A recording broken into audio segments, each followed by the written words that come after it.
گھر پہ جو ہے وہ میرا علاج بھی ہوتا رہا, میں ڈاکٹر سے آن لائن رابطے میں رہا, ان کو ایک ایک چیز بتاتا رہا. لیکن ہوا یہ کہ آہستہ آہستہ جو میری سچوریشن تھی وہ ڈیٹیریٹ ہو رہی تھی, نیچے جا رہی تھی, 88 تک چلی گئی. جب 89-88 پہ گئی ہے تو ڈاکٹرز جو ہیں انہوں نے کہا کہ دس از الارمنگ, اور آپ جتنی جلدی ہو سکتا ہے جہاں آپ کو بیڈ ملتا ہے, آکسیجن بیڈ, آپ وہاں پر چلے جائیں. اور اللہ کا کرنا یہ ہوا, میرے گھر والوں کی جو سمجھ لیں کہ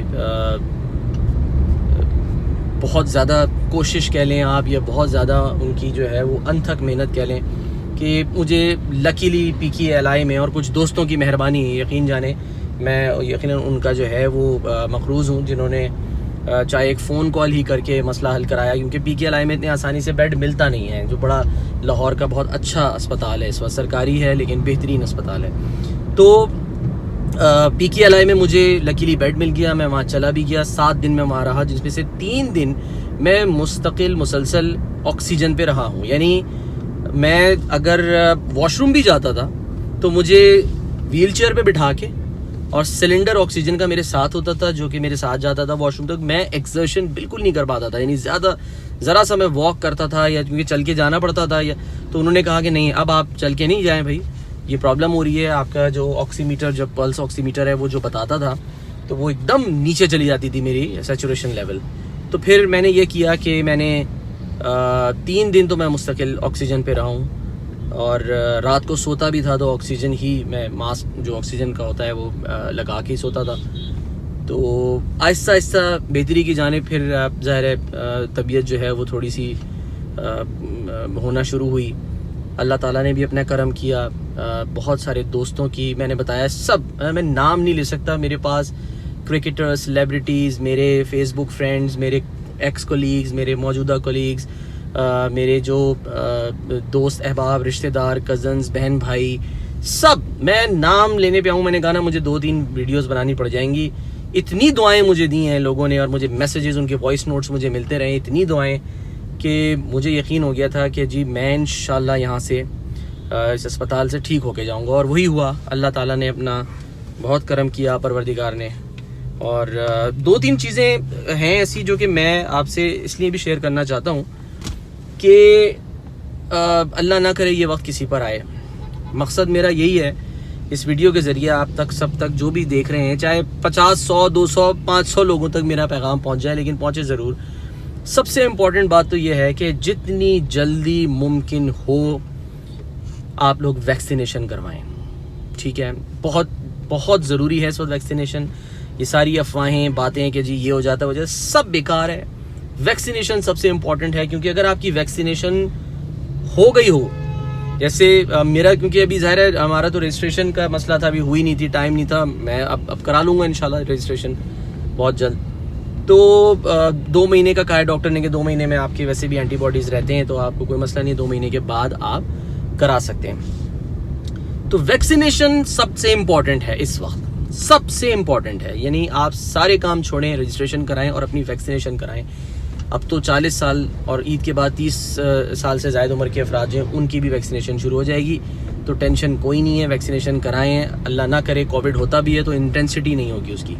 میرے ساتھ جو پرابلم ہوئی, مسئلہ ہوا, وہ یہ کہ مجھے کسی زمانے میں کبھی ایستھما کا مسئلہ تھا, اور ایستھما کی وجہ سے مجھے جو میرا کووڈ تھا وہ ٹریگر کر گیا, کیونکہ ڈاکٹرز مستقل رابطے میں تھے. میں نے بتایا PKLI بڑا زبردست کووڈ کیئر سینٹر ہے ان کا, اور اس میں انہوں نے جو نرسنگ سٹاف ہے وہ تو آپ کے ساتھ ساتھ ہوتا ہے, دن میں 1-8 دفعہ ڈاکٹر وہاں پہ وزٹ بھی کرتے ہیں. لیکن مینلی جو ان کا کانسیپٹ ہے وہ یہ کہ جو ڈاکٹرز ہیں وہ برابر والی بلڈنگ میں, جو بالکل ایڈمن بلاک کہلاتی ہے, اس میں بیٹھ کے آپ کی مانیٹرنگ کر رہے ہوتے ہیں, اور ایک ایک لمحے کی رپورٹ آپ کی ان ڈاکٹرز کے پاس جاری ہوتی ہے.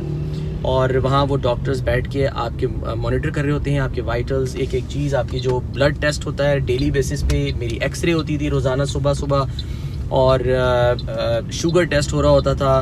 مجھے کیونکہ اسٹیرائڈز لگے تو اس وجہ سے مجھے انسولین کے انجیکشن بھی لگے, اینٹی کلاٹنگ کے انجیکشن مجھے لگے, اور جو باقی جو دوائیں ہیں سب کے علم میں ہے وہ ہوتی رہیں.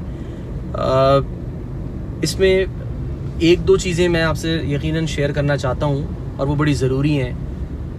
بہت سے لوگ جو ہیں وہ ظاہر ہے ریلیجس نہیں ہوتے, میں بھی اپنے آپ کو کوئی بہت یہ تو نہیں کہوں گا کہ میں کوئی بہت پریکٹیکل ریلیجیس انسان ہوں، لیکن میرا ذاتی تجربہ یہ رہا، مجھے کسی نے کہا کہ جی آپ، کیونکہ اس میں بے چینی بہت ہوتی تھی، جب آپ کو کھانسی آتی ہے، کھانسنا مشکل ہو جاتا ہے اور آپ کو درد ہوتا ہے، ظاہر ہے آپ کھانس بھی نہیں سکتے صحیح سے، سانس لینا مشکل ہوتا ہے. تو ایسی سچویشن میں جب مجھے انگزائٹی ہوتی تھی اور میں بہت پریشان ہوتا تھا، تو مجھے کسی نے کہا آپ سورہ رحمان جو ہے اس کی تلاوت سنیں، اور میں نے سنی. آپ یقین جانیں، یہ میرا ذاتی ایکسپیرینس میں آپ سے شیئر کر رہا ہوں. مجھے نہیں پتا، لوگ، میں نے کہا کہ اپنا اپنا سب کا وہ ہے، ظاہر ہے کلام پاک پہ تو سب کو پتہ ہے نا، اعتبار ہے کہ کلام پاک کے میں جو ہے وہ تاثیر ہے اس میں، اور بہت زیادہ تاثیر ہے. لیکن اتنی تاثیر یہ مجھے اندازہ اب ہوا کہ میں نے سورہ رحمان کی تلاوت، خاص کر جو قاری عبد الباسط صاحب ہیں، کیونکہ وہ ایڈز فری جو ہے اس میں تلاوت ہوتی ہے، میں نے وہ لگائی. میں نے اس سے پہلے ایک ترجمے کے ساتھ بھی سنی تلاوت، اور پھر میں نے ان کی جو سحر انگیز آواز، میں تو یہی کہوں گا کہ قاری باسط صاحب، میں تو نہیں جانتا، پہلی دفعہ میں نے یقین جانے ان کی آواز میں تلاوت سنی. اور مجھے جن لوگوں نے مشورہ دیا، میں ان کا بھی شکر گزار ہوں کہ واقعی مجھے ایسا لگتا تھا کہ مجھے کسی نے لٹرلی تھپکی دے کے پیار سے، جیسے کسی کو آپ سلا دینا، ایسا میرے ساتھ ہوا ہے، ایسی فیلنگز مجھے آئی ہیں.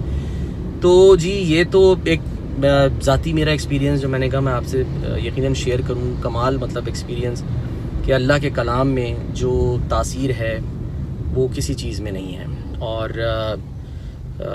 عمل کرتے ہیں لوگ، ظاہر ہے، اور کرنا چاہیے قرآن کریم کے اوپر، لیکن شاید کچھ آوازوں کے اندر واقعی جادو ہوتا ہے. اور وہ قاری عبد الباسط صاحب جو میں نے بتایا، جن کو میں سنتا رہا، بڑا سکون ملا. آپ لوگ جو بھی، کیونکہ آنے سے پہلے جب میں ہاسپٹل میں آخری میرا دن تھا بالکل، جب مجھے ڈسچارج کرنے لگے تھے، تو میں خود کیونکہ بیمار تھا اور بیماری سے اٹھا تھا، تو میں ایک کمرے کے دروازے پہ اور آئی سی یو کے باہر میں نے کھڑے ہو کے، کیونکہ 10-12 وہاں پر بیڈز آئی سی یو کے بھی ہیں، اور بڑا شاندار نظام ہے، بڑا صاف ستھرا وہاں پر نظام ہے. تو اور بڑا ہی مطلب ڈیڈیکیٹڈ سٹاف ہے جو کہ کام وہاں پہ کرتا رہا ہے. تو انہوں نے میں نے وہاں پہ کھڑے ہو کے ایک دروازے اور آئی سی یو کے مطلب یعنی کہ کارنر پہ کھڑے ہو کے میں نے سب کے لیے ہاتھ اٹھا کے دعا کی کہ یا اللہ تعالیٰ مجھے تو نے ٹھیک کر دیا، میں گھر جا رہا ہوں، ان سب لوگوں کو بھی ٹھیک کر. تو یو نیور نو، ایک بیمار آدمی ہو سکتا ہے اس کی دعا لگ جائے اور کوئی ٹھیک ہو جائے. دعا میں نے بتایا کہ اس کا اثر بہت ہے میرے لیے. مجھے نہیں پتا کہاں سے میسیجز آئیں، دعائیں ہوتی رہی ہیں، اور اتنے دل سے میرے لیے لوگوں نے مجھے دعائیں دی ہیں کہ شاید آج اگر میں دوبارہ سامنے آپ کے موجود ہوں، آپ سے بات بھی کر رہا ہوں اور دوبارہ اپنے کام پہ جا رہا ہوں، تو یہ سب اور سب دعاؤں کا نتیجہ ہے. زندگی میں آپ نے کہیں نہ کہیں کوئی نہ کوئی نیکی کی ہوتی ہے، جس کا جو ثمر ہے وہ اسی طرح آپ کو دعاؤں کی صورت میں ملتا ہے. اور میں اس نتیجے پہ پہنچا ہوں کہ آپ کسی کے لیے کوئی کام کریں یا کچھ بھی کریں، اس کو یہ کہیں کہ بھائی مجھے تم سے کچھ نہیں چاہیے، بس مجھے دعا دے دینا. وہ جو آپ کو دعا ملتی ہے نا، وہی آپ کو ان مشکلات سے، ان بلاؤں سے، ان وباؤں سے بچاتی ہے. تو انشاءاللہ آنے والے دنوں میں اب یہ سلسلہ میں اس کو جاری رکھوں گا اپنی یوٹیوب کے اوپر، کیونکہ ظاہر ہے 15-20 دن بڑے میں مشکل میں رہا. میں نے بتایا 7 دن گھر پہ، 7 دن پھر میں ہاسپٹل میں رہا. تو لیکن کچھ جو ایکسپیرینس میں نے شیئر کرنا تھا، میں نے کہا ضروری سمجھا کہ میں ضرور شیئر کروں آپ لوگوں کے ساتھ، کیونکہ اللہ تعالیٰ سب کو محفوظ رکھے اس وبا سے، اس بیماری سے. لیکن اس میں ہمارا اپنا جو رول ہے نا، وہ سب سے امپورٹنٹ ہے. میں نے بہت احتیاط کی. میرے جاننے والے دوست احباب کولیگ سب جانتے ہیں کہ وہ میں ان کی زندگی حرام کر کے رکھتا تھا، پریشان کر کے کہ بھائی ماسک لگاؤ، یہ نہ کرو، وہ نہ کرو. اور اس سچویشن میں بھی مجھے 1 سال گزارنے کے بعد، اس دوران میں گاہے بگاہے 2 دفعہ 3 دفعہ میرے ٹیسٹ بھی ہوئے، وہ نیگیٹو آئے الحمدللہ. لیکن کتنا بچیں گے آپ؟ بات یہ ہے آپ کتنا بچ جائیں گے. اور بس ایک ہونے والی چیز تھی. مجھے نہیں پتا، مجھ سے کوئی یہ پوچھے کہ جی آپ کو کیسے ہوا، کہاں سے لگا، آفس سے لگا، مجھے کچھ نہیں پتا. I have no idea. بس میں نے بتایا میں ایک دن بس آفس سے گھر جا رہا تھا، مجھے باڈی پین جو ہے وہ فیل ہوا ہے بہت زیادہ. اگلے دن بخار ہو گیا اور پھر وہ سارا سلسلہ شروع ہو گیا. لیکن احتیاط پھر بھی اس میں ہے، لازم احتیاط ہے کہ آپ سب لوگ ماسک لگائیں، سماجی فاصلہ جو ہے وہ رکھیں، کوشش کریں کہ جو بڑی گیدرنگز ہیں ان سے دور رہیں. اور اوپن ایئر اگر زیادہ کوشش کریں کہ رہنے کی کوشش کریں گے اوپن ایئر رہیں, اور جتنی جلدی ہو سکے اپنی ویکسینیشن کرا لیں. سب سے امپورٹنٹ ویکسینیشن ہے, بوڑھا بچہ جوان جو بھی, یعنی کیونکہ ابھی تو 18 سال سے کم عمر کو تو ویسے بھی نہیں لگ رہی, لیکن عید کے بعد کہہ رہے ہیں کہ انشاءاللہ 30 سال اور اس کے بعد پھر 18 سال سے پلس بھی لگا دیں گے. تو کوئی بھی ہونا, یہ مت سوچیں کہ جی میں تو جوان ہوں, میں تو 25 سال کا ہوں, مجھے کچھ نہیں. کورونا کووڈ-19 اس کا حملہ آپ پر کس جگہ ہوگا, کیسے ہوگا, یہ کیا اثرات چھوڑے گا اور یہ کیا کرے گا, آپ کو کچھ نہیں پتا. ابھی بھی مجھے 5-6 دن ہو گئے ہیں اس کو, یعنی کہ اپنا ٹائم جو پورا کیے ہوئے, لیکن میری دوستوں سے بات ہوتی ہے جن کو ہوا ہے اور 6 مہینے ہو چکے ہیں, وہ بھی بتا رہے ہیں کہ جی ہمارے اب بھی پیروں میں درد ہوتا ہے, پنڈلیوں میں درد ہوتا ہے, اور اس کے علاوہ تھکاوٹ ہوتی ہے. تھکاوٹ کا احساس ابھی بھی مجھے ہوتا ہے. بولنا بھی تھوڑا مشکل ہوتا ہے, زیادہ اونچا یا ہائی پچ پہ بولنا, کیونکہ ہمارا تو کام ہے ذرا تھوڑا ہیڈ لائنز پڑھتے ہیں یا اونچی آواز میں, تو اس میں سانس کو اب بحال رکھنا ذرا تھوڑا سا ایفرٹ کرنی پڑ رہی ہے, نارمل نہیں ہے. And it will take some time, جو ڈاکٹرز بھی کہہ رہے ہیں اور سب کی کہ آپ نے احتیاط کرنی ہے, اور ایک طرح سے دوبارہ سے سمجھ لیں گے آپ نے وہ ڈیپ بریدنگ ایکسرسائزز اور یہ سب کچھ کرنا ہے تاکہ آپ نارمل لائف جو ہے وہ دوبارہ سے گزار سکیں.